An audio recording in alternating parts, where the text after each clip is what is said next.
Second, ownership over property only. This refers to the legal owner lah. Refers to a situation where a property is owned by one person and its usufruct by another. Ataupun dalam bahasa Arab disebut milku al-ain.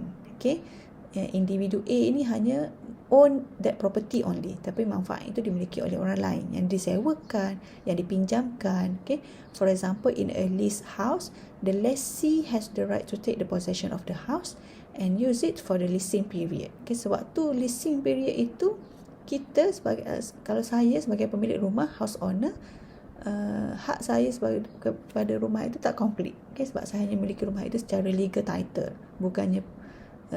bukannya manfaat sekali. So I cannot lease the same house to another, nor can sell it without the lessee's permission. Okay, sebab tu saya sewakan rumah itu kepada individu B.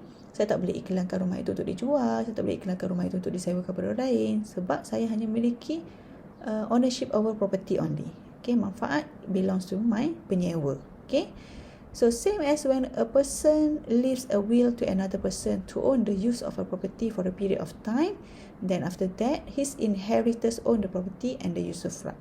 Okay, during this period the inheritor owns the property only but not the usufruct. Okay, ini jarang berlaku lah, tapi kalau berlaku, contohnya saya ada rumah tu rumah saya, tapi saya sewakan kepada si B yang keluarga susah, katakan. Lepas tu saya tinggalkan wasiat, selagi mana anak-anak si B ini masih bersekolah, okay, belum bekerja, si B ini dibenarkan untuk duduk di rumah itu, mendapatkan manfaat daripada rumah tu lah. Tiba-tiba saya meninggal. So bila saya meninggal, ahli waris saya tak boleh menuntut rumah itu secara total lagi lah, sebab saya dah tinggalkan wasiat bahawa rumah itu adalah dimanfaatkan oleh penyewa sekarang, keluarga susah sekarang, sehinggalah anak-anaknya habis belajar. So my inheritors, ahli waris saya kena tunggulah sehingga keluarga tersebut, anak-anak orang susah tersebut habis belajar, barulah dia akan pulangkan complete ownership itu kepada ahli waris saya. Okay, clear. Tapi this is not a common situation lah, jarang berlaku. Okay. Yang ketiga adalah ownership over rights sahaja, hak al-irtifaq. Okay, this refers to the rights included in a land, biasanya land lah. Hukuk al-irtifaq ataupun isman rights. Okay, isman rights ni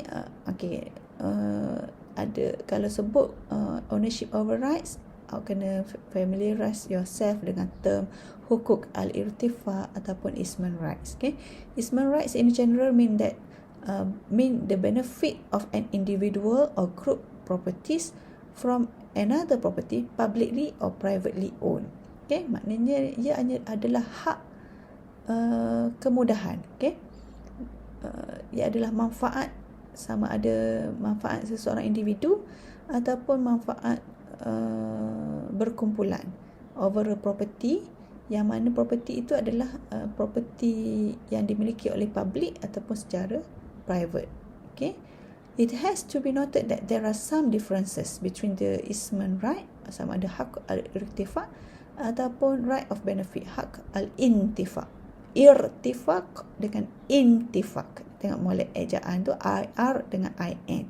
Intifaq tu manfaat, irtifaq tu adalah isman rights. Okay, so the main difference is that isman rights are always specific for immovable property. Okay, kalau hak al-irtifaq ni biasanya memang merujuk kepada land, harta yang tak boleh alih, okay, ataupun rumah.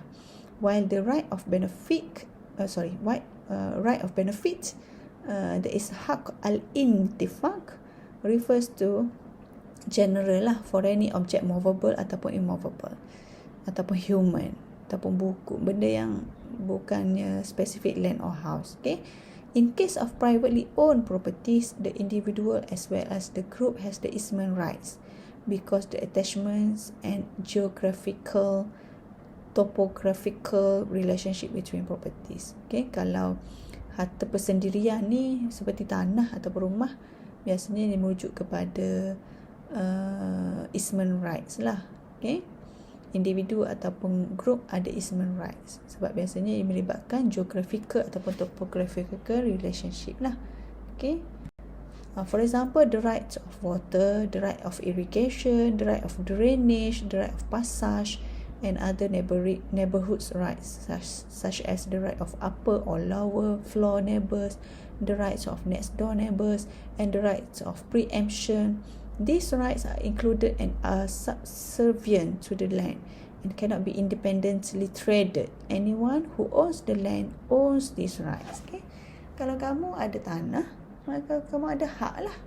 Hak nak dapatkan, nak buat drainage, hak nak buat sistem saliran, peparitan, irrigation, okay, hak untuk lalu, right of passage, ataupun other neighborhood rights, seperti right untuk bina rumah ke atas sampai ke langit ke atas ke, okay, ataupun hak untuk membina rumah kiri dan kanan, nak renovate rumah kiri dan kanan ke, okay, atas bawah ke, ataupun kalau rumah yang flat, okay, upper and lower floor neighbors, so dia ada hak-hak yang tertentu lah. So the right of next door neighbors and the right of preemption, kalau duduk rumah terrace tu, next door belah sini, next door belah sini, so dia ada hak dia. Okay, so these rights are included and are subservient to the land lah. So dia memang berkait dengan land, cannot be independently traded. Anyone who owns the land owns these